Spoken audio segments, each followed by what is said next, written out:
നമുക്ക് വരുന്ന ആ വില കോസ്റ്റ് അത് താങ്ങാൻ പറ്റാത്തൊരു കോസ്റ്റിലേക്ക് എത്താതിരിക്കുന്നതിനും പിന്നെ നിലവിൽ സ്ഥിരമായിട്ട് നമുക്ക് വൈദ്യുതി കിട്ടാവുന്ന ഒരു സംവിധാനം, അതായത് എനർജി സേവ് ചെയ്യുന്നതല്ല, എപ്പോഴും എനർജി നമുക്ക് എപ്പോഴും കിട്ടാനായിട്ടും ഏറ്റവും നല്ലത്. ആ എനർജി സേവ് ചെയ്യണം എന്നുള്ളൊരു ഉദ്ദേശത്തോടു കൂടിയാണ് നമ്മൾ ചെയ്തത്. മൂപ്പൻസ് ഒരു റെപ്യൂട്ടഡ് ആയിട്ടുള്ളൊരു ഫേമാണെന്നുള്ളത് നമുക്ക് അറിയാമായിരുന്നു. പിന്നെ ഇതിനെക്കുറിച്ചൊക്കെ അന്വേഷിച്ചപ്പോഴും പിന്നെ അതിൻ്റെ ടെക്നീഷ്യൻസ് ചില ആളുകളായിട്ട് ഞാൻ ഫോണിലൊക്കെ സംസാരിച്ചപ്പോഴും എനിക്ക് ഒരുപാട് നല്ല റെസ്പോൺസാണ് കിട്ടിയത്. അതുപോലെ അവരിവിടെ ഇറക്റ്റ് ചെയ്തതൊക്കെ ഒരുപാട് ഭേദപ്പെട്ട രൂപത്തിലാണ്, നല്ല അറിയാവുന്ന രൂപത്തിലുള്ള എൻജിനീയർമാർ തന്നെ, ഇതിനെക്കുറിച്ച് ഐഡിയ ഉള്ള ആളുകൾ തന്നെയാണ് ഇവിടെ വന്ന് ജോലി ചെയ്തത്. അപ്പോൾ ഞാൻ സാറ്റിസ്ഫാക്ടറി ആണ്, എനിക്ക് അവരുടെ ആ വർക്കിലേക്ക് എനിക്ക് തൃപ്തിയുണ്ട്.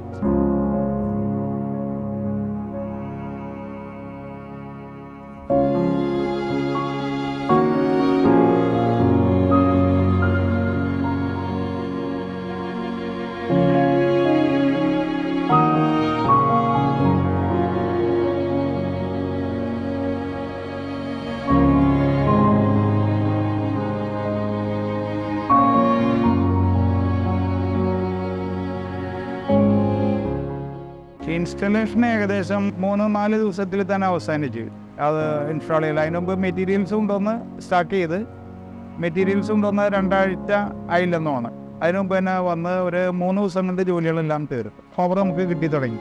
3.3 kW ആണ് ഇൻസ്റ്റാൾ ചെയ്തിരുന്നത്. മുമ്പ് കറണ്ട് ബില്ലെന്ന് പറഞ്ഞു കഴിഞ്ഞാൽ മന്ത്ലി ഒരു 1800 വരുമായിരുന്നു. ഇപ്പോൾ എനിക്ക് കറണ്ട് ബില്ലില്ല. വാസ്തവത്തിൽ കറണ്ട് ബില്ല് ഇല്ലെന്ന് തന്നെ പറയാം. അതായത് ഒരു 95 രൂപ അടക്കേണ്ട ഒരു ഇതാണ് വന്നിരിക്കുക. അത് മറ്റേ മീറ്ററിൻ്റെ ചാർജ് അതുപോലെ കാര്യങ്ങളൊക്കെയാണ് അതിൽ വരുന്നത്. ഫ്രണ്ട്സിനോടും അതുപോലെ മറ്റ് റിലേറ്റീവ്സിനോടൊക്കെ ഞാൻ ഇതിനെക്കുറിച്ച് പറഞ്ഞിട്ടുണ്ട്. ഇപ്പോൾ ഞാൻ പറഞ്ഞതിൻ്റെ അടിസ്ഥാനത്തിൽ പെരിന്തൽമണ്ണ അയാളൊരു വ്യവസായം കൂടിയാണ്, എൻ്റെ ഒരു റിലേറ്റീവാണ്. പുള്ളി ഒരു 10 kW ഒരെണ്ണം അവിടെ ഇറക്റ്റ് ചെയ്തിട്ടുണ്ട്. അത് നമ്മുടെ വീട്ടിൽ. ആപ്പ് വളരെ എഫക്റ്റീവാണ്, യൂസർ ഫ്രണ്ട്ലി ആണ് ആപ്പ് ഉണ്ടെങ്കിൽ ഇപ്പോൾ നമുക്ക് ഡെയിലി എത്ര നമ്മളുടെ പ്രൊഡക്ഷൻ എത്ര ഉണ്ടെന്ന് അറിയാൻ പറ്റും. ഇത് പിന്നത്തെ ഗ്രാഫ് കണ്ടില്ലേ, ഇതുപോലെ ഈ ഗ്രാഫ് തന്നെ നമുക്ക് ഇന്നലത്തെയും ഇതൊക്കെ കാണണമെന്നുണ്ടെങ്കിൽ ഈ മാസത്തെ മുഴുവൻ ഗ്രാഫാണ് ഈ കാണുന്നത്. ഈ മാസത്തെ പ്രൊഡക്റ്റാണ് ഈ ഓരോ ദിവസം കാണുന്നത്. ഇപ്പം ഇന്ന് മഴയുള്ള ദിവസമാണല്ല, 9 യൂണിറ്റിൻ്റെ മുകളിൽ ഇപ്പം ഇന്ന് എനിക്ക് കിട്ടിയിട്ടുണ്ട്. ആദ്യം നമ്മൾ കുറച്ച് ഇൻവെസ്റ്റ് ചെയ്യേണ്ടി വരുന്നുള്ളൂ.